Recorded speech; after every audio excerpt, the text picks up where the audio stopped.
जी हाँ दोस्तों, 2025 में क्या आपका एपीएस करने का धंधा बंद हो जाएगा?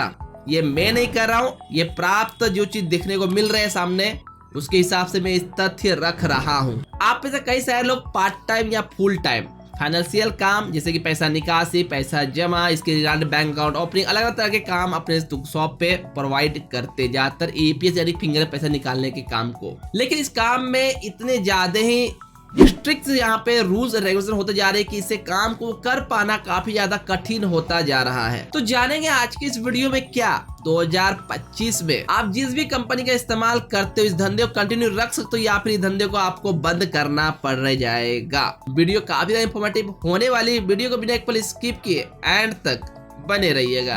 आपको मालूम है जब एपीएस सिस्टम फिंगर से निकाल शुरू हुए थे, इस पे कोई लिमिटेशन नहीं थी। आप पैसे निकाल सकते थे, दिन में 2 बार निकाल सकते थे, 10,000, फिर 10,000 और निकालना है तो 20,000, ये सब कोई लिमिटेशन नहीं थी। जो नए इस बिजनेस घुसे थे वो अच्छे खासे रेवेन्यू भी अर्निंग कर रहे थे। फिर कुछ ऐसा होता है जहाँ पे देखा जाता है फ्रॉड, यानी कि कुछ लोग अपने मोहल्ले में गए, अननोन आदमी केवाईसी के नाम पे लोगों के आधार कार्ड मंगा कर उनके बैलेंस चेक किए, कुछ ये केवाईसी वगैरह बोलकर फिंगर लगा कर पूरे मोहल्ले से पैसा लोगों के अकाउंट निकाल लिया और चंपत हो गया। कुछ घटनाएं ऐसे देखने को मिली जहाँ पे किसी लोगों के भूमि का कागज पे उसके थंब रखे हुए थे, निशान, उस निशान को रबर प्रिंट बनाकर एंड उसके आधार नंबर जानकारी लेकर बंदा कहीं का किसी और स्टेट का विड्रॉ कोई स्टेट पैसा हो रहा है। इन सब फ्रॉड देखते हुए बहुत सारे रूल एंड रेगुलेशन को सख्त किया गया ताकि फिंगर निकासी यानी एपीएस धंधे को सुरक्षित बनाया जा सके, मोर सिक्योर किया जाए। जिसके लिए आपको मालूम है पहले अगर आप किसी बंदे को पैसा निकाल लिया उसको तुरंत बाद फिर निकाल सकते हो, लेकिन अब क्या आधे घंटे के लिए आपको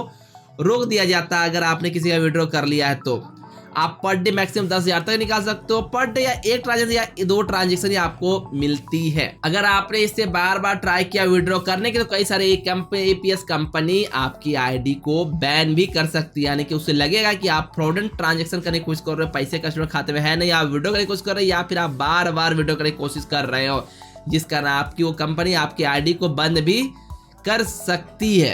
जैसा कि मैंने बताया सबसे ज्यादा इस रूल को सख्त करने का यहाँ पे पर्पस ज्यादातर उन लालची बीसीस का था जिसके मन में बेईमानी थी। उसने आईडी तो लिया, आईडी लेना काफी आसान था, ऑनलाइन किसी को डिटेल भेजो आईडी बना देती थी। एंड उसने क्या किया, फिंगर लाकर शॉप हो या ना हो, किसी भी कस्टमर पैसा निकाल रहे हैं, किसी कस्टमर 1,000 बोल दिया उसे 2,000 निकाल ले रहे, कहीं कहीं जाकर घूम घूम कर ज्यादा कमाने के चक्कर लाल चक्कर में वो ऐसे फ्रॉडेंट ट्रांजेक्शन करते चले गए, जिस कारण से इसे और सख्त बनाना पड़ा। जहां पे बहुत ज्यादा ही कंप्लेन एनपीसीआई के पास आई, आरबीआई के पास आई, जहां पे उनको इस चीज को सख्ती करनी चाहिए। जहां आप देखे होंगे कि हर ट्रांजैक्शन से पहले एजेंट का फिंगर रिक्वायर कर देता ताकि उसकी आईडी को कोई दूसरा लेकर कोई गलत काम ना कर जाए। लेकिन बाद में बहुत ज्यादा दिक्कतें और पर डे एजेंट का फिंगर लगाना अनिवार्य कर दिया गया है। आपको शायद इस चीज की जानकारी ना हो, अगर किसी एपीएस कंपनी से किसी कस्टमर के साथ फ्रॉड होता है, अब जो फ्रॉड हुआ है, जो रिटेलर किया है, वो पैसे लेके चंपत हो गया, अब उस पैसे को जब एनपीसीआई या आरबीआई जबकि उसके कंप्लेन जाती है तो वो सीधा नोटिस करता है उस एपीएस कंपनी को जिस कंपनी का वो इस्तेमाल करता था, और उनका एक टाइम पीरियड होता है, उस पीरियड के अंदर उस कंपनी को चार्ज बैक के तौर पर उस पैसे को जिस बैंक का जिसका फ्रॉड है उनको रिवर्स करना पड़ता था, यानी उसे देना पड़ता था। ये लॉस जो है वो एपीएस कंपनी के ऊपर लगती थी और इस पैसे का वसूली उस कंपनी उस बंदे से कर। इसीलिए आप देखे होंगे बहुत सारे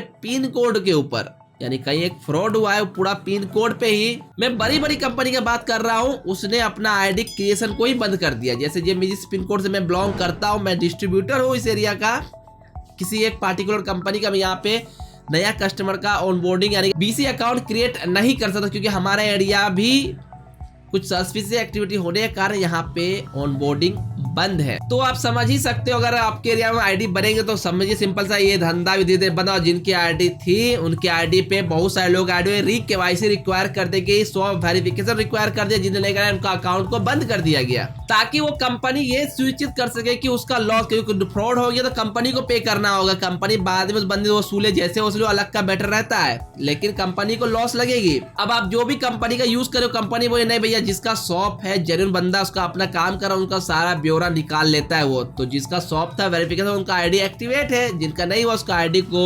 सस्पेंड कर दिया गया। ऐसे कई सारे लोग हैं जिसने आईडी बनवा ली है एंड उस आईडी को बिना शॉप का आईडी बनवाया है, तो उनके आईडी पे एपीएस सर्विस में या तो लोकेशन एरिया अलग अलग एरर मार के उनका आईडी को वर्किंग में नहीं है, या फिर वो फिंगर निकासी नहीं है, उसके अलावा दूसरे काम वो कर सकते हैं। अगर जिनके पास बिना शॉप की आईडी, वो इस चीज को समझ सकते हैं। अगर उसकी आईडी चल रही है लेकिन उसे वेरिफिकेशन अगर नहीं करवाए तो इन केस उसका आईडी कुछ ना कुछ दिन बाद एपीएस सिस्टम जरूर रिस्ट्रिक्शन लग जाएगी। अगर आपके पास ऐसी आईडी है जो आपने बिना शॉप का बनवाया, जरूर अपना एक शॉप वेरिफिकेशन करवा ले, एक शॉप ओपन कर ले और आप उस सर्विस को जनरली पब्लिकली देना शुरू कर दे। जैसा कि मैंने आपको कहा, क्या 2025 में एपीएस धंधा बंद हो जाएगा? अगर मैं बात करूं, कोई नया बंदा स्टार्ट करने चाहता है ये बिजनेस को, पहले जैसे कि मैंने बताया क्या था, आधार कार्ड, पैन कार्ड, अपना डिटेल भेज दो, अपने डिस्ट्रीब्यूटर को, आरएम को, कंपनी किसी एम्प्लॉय को आईडी बना के आपको दे देते। लेकिन अब बहुत ही ज्यादा इसको कॉम्प्लिकेटेड बना गया है। मैं एक डिस्ट्रीब्यूटर, मैं जानता प्रोसीजर क्या है, मैं चलिए आपको बताऊं, हर कंपनी सेम प्रोसीजर होती है। अगर आप नई आईडी लेनी चाहते हैं तो सबसे पहले आपकी आईडी वेरिफिकेशन के लिए अगर आपने ऑनलाइन एप्लीकेशन डाउनलोड कर प्रोसीजर किया है, तो डिस्ट्रीब्यूटर या आरएम आपके शॉप पे आके आपका फिजिकल शॉप को वेरिफिकेशन करेंगे। आपके नाम से कोई एक प्रूफ भी मांगेंगे, जैसे बैंक कार्ड, पासबुक, आपकी इलेक्ट्रिसिटी बिल और आपका आईडी प्रूफ, सब कुछ देखेंगे। आपका शॉप कंटिन्यू सही है, आपको मिला। सब कुछ करने के बाद वो प्रोसेस करेंगे, फिर वो अप्रूवल कंपनी के पास जाएगी, कंपनी सब कुछ मैच करे, सब कुछ सही है, सारी चीजें लोकेशन, अगर सब कुछ करेक्ट पाया जाएगा, आपको लाइव वो बंदा, उस कंपनी का एम्प्लॉय, डिस्ट्रीब्यूटर आके आपके शॉप को सब कुछ सिलेक्शन करेंगे, सही होगा, तभी आईडी क्रिएशन होती है। वो भी बहुत सारे पिन कोड ब्लॉक है, तो ब्लॉक जगह में नहीं होगी, जहां अनब्लॉक है उस जगह की मैं बात कर रहा हूँ। वैसे जैसा मैंने कहा कि 2025 में क्या एपीएस धंधा बंद हो जाएगा, इसका मेन फैक्टर जो है वो फोन पे, गूगल पे, पेटीएम, ये यूपीआई एप्लीकेशन बहुत ज्यादा ही यहाँ पे हो रही है। आप देखेंगे आपके शॉप पे रेगुलर कोई ना कोई बंदा आता हो, भैया मुझे यूपीआई पैसे निकाले या फिर यूपीआई पैसे जमा करवाने हैं। मैं बता दूं कि यूपीआई से लेन देन करना बहुत ही ज्यादा रिस्की है। ये इतना रिस्की है कि आप 1000 रुपए 10 रुपए कमाओगे यूपीआई लेन देन करके, लेकिन आपका पूरा 1000 रुपए जब होल्ड लग जाए या पूरा अकाउंट फ्रीज हो, उसके पहले पैसे तक निकाल पाओगे, तब आप रोगे कि यूपीआई में क्यों करता था। वो एक भाई ने मुझे कमेंट कर पूछा क्या मैं यूपीआई के पैसे को एयरटेल बीसी अकाउंट पे ले सकता हूँ? देखो, आपके अलग अलग कंपनी यूपीआई सिस्टम दे रखी है, उसकी क्यूआर दे रखी है, आप पैसे ले सकते हो। लेकिन अगर फ्रॉड का पैसा आता है तो हो सकता है आपका अकाउंट फ्रीज हो जाए, वो बीसी आईडी बंद हो जाए, या फिर जो आपके उसे पड़े पैसे, वो पैसे जितने आए वो फ्रॉड पैसे है, उस पैसे के ऊपर होल्ड लग जाए, उस पैसे को आप निकाल नहीं सकते। यहाँ पे एक बीसी का वो अपना पर्सनल अकाउंट यूज करता था, यहाँ देख सकते हो एक स्टेट बैंक का अकाउंट है जहाँ पे 2000 रुपया होल्ड अकाउंट दिख रहा है। वो पैसे तो है उनके अकाउंट में, लेकिन वो निकाल नहीं सकते होल्ड लॉक, क्योंकि इसके ऊपर एक फ्रॉडेंट कंप्लेन आई हुई है साइबर कंप्लेन के तहत। अगर आपको विस्तृत में जाननी है तो ऊपर आई इन्फो वीडियो मिल जाएगी, उसे क्लिक कर आप पूरी वीडियो देख सकते हैं, या फिर लास्ट में वीडियो दे दूंगा यूपीआई ट्रांजेक्शन करने के क्या फायदे और नुकसान आपके लिए हो सकते हैं। जैसा कि मैंने बोला कि पेटीएम, फोन पे, गूगल पे कैशलेस सिस्टम एपीएस धंधे को मार रही है। आपके ज्यादातर लोग पैसे निकासी करने आते होंगे फिंगर से, तो वो लोग ऐसे आते हैं जिनके पास एटीएम कार्ड या यूपीआई सिस्टम नहीं है। वैसे मेरे पास यूपीआई वाले भी आते हैं, तो मैं उसे फिंगर ही करता हूँ करने के, क्योंकि यूपीआई से लेना थोड़ा सा दिक्कत है, पर्सनल अकाउंट लेना पड़ता है। और फिंगर देते तो जेन्युइन तरीका है और उससे निकासी काफी सुरक्षित करते हैं। वो पैसा मेरा इस वॉलेट में आते हैं, जिससे मेरा पर्सनल बैंक ट्रांजैक्शन बचता है। तो आप जब भी ट्रांजैक्शन करें तो एपीएस का ज्यादा यूज करें यूपीआई के मुकाबले। आसान होता है, यूपीआई इजी है, तुरंत हो जाता है, लेकिन रिस्क आपका ज्यादा रहता है उसके ऊपर। सबसे ज्यादा दिक्कत जो हुई है वो हुई है एपीएस लिमिट लगाने के ऊपर। आप देखोगे पहले बैंक ऑफ बड़ौदा का आसानी से विड्रॉ हर कंपनी पे हो जाता है, अभी कुछ कंपनी पे होता है, कुछ company bank of Baroda restriction suspected fraud मारता है। आप अगर स्टेट बैंक किसी खाता धारक के रात 8 बजे के बाद या सुबह 8 बजे पहले ट्रांजेक्शन करने की कोशिश करोगे, तो वहां पे आपको रिस्क डेयरसोल्ड एरर मार देगा, या फिर कहेगा कि इसका अकाउंट जो है रात 8 से 8 के भी 2000 मैक्सिमम विड्रॉ कर सकते, उससे ज्यादा विड्रॉ नहीं होगा। कई सारे बैंक 5000 लिमिट कर दिया। यूनियन बैंक एपीएस के मामले में 1 महीने में एक ही ट्रांजेक्शन मैक्सिमम 5000 ही है। आपको ज्यादा निकाल तो आधार पे का यूज करना होगा। साथ साथ किसी बंदे का अगर एपीएस किसी बैंक से आप 10 दिन के 12 बजे अगर विड्रॉ किया है, तो अगर आपको फिर से उठाना, अगर वो सवेरे 8 बजे 9 बजे 10 बजे 11 बजे भी आ गए तो नहीं होगा। 24 घंटे कंप्लीट होने के बाद, यानी कि 12 बजे के फिर अगले दिन 12 बजे के बाद ही विड्रॉ होगा। कुछ बैंक में पर डे एक ही ट्रांजेक्शन मैक्सिमम 10 ज्यादा उठा सकते हैं। कुछ बैंक में 2 ट्रांजेक्शन, किसी ने 5 उठा लिया, आधे घंटे के बाद फिर 5 उठा सकते हैं। बैंक ने रूल इसलिए लगा दिया एक ट्रांजेक्शन। कई बार ऐसा होता है कि विड्रॉ करने गए, सर्वर डाउन है और दोबारा ट्राई किए, पैसा मल्टीपल टाइम ना कट जाए, जैसे सर्वर डाउन हो, एक बार पैसा कट गया, फिर दोबारा विड्रॉ हुआ, उसके और पैसे फिर ट्राई किए, फिर सर्वर डाउन, फिर कट गया।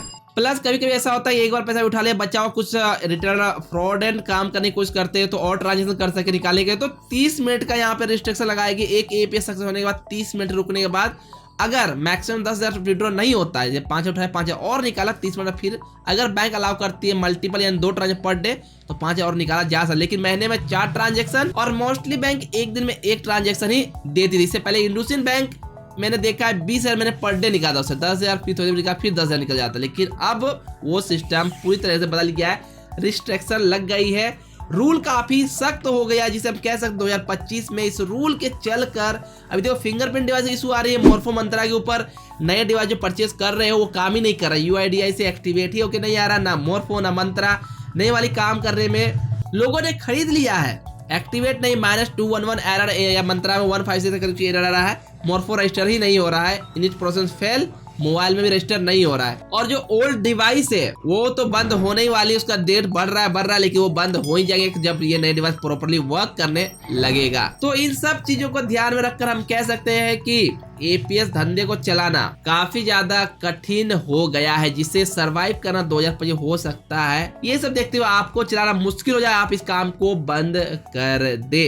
बाकी आप बताओ, आप पहले के मुकाबले अब इस काम को करने में कितना मजा आ रहा है, रेवेन्यू के हिसाब से, काम को धंधे चलाने के हिसाब से, प्रॉब्लम परेशानी के हिसाब से, इसके नए नए रूल के हिसाब से। बाकी इसके ऊपर जो भी जैसा भी अपडेट रहता है मैं रेगुलर वीडियो लेके आता ही रहता हूँ। आप अगर चैनल को सब्सक्राइब नहीं किया सब्सक्राइब कर लो, बेल आइकन को ऑल पे दबाओ ताकि कोई भी नोटिफिकेशन आपसे मिस ना हो सके। बाकी आपको UPI ट्रांजेक्शन क्या खतरे और नुकसान है जाननी तो वीडियो सामने मिल रही चेकआउट का, साथ साथ APS जो पैसे आप निकालते हैं उसे कैश बनाना पड़ता है, जेन्युइन तरीके से कैश में कन्वर्ट करे, सामने वो भी चेकआउट कर सकते हैं। आई होप ये वीडियो आपके लिए हेल्पफुल इंफॉर्मेटिव रहा होगा। Thanks for watching this video.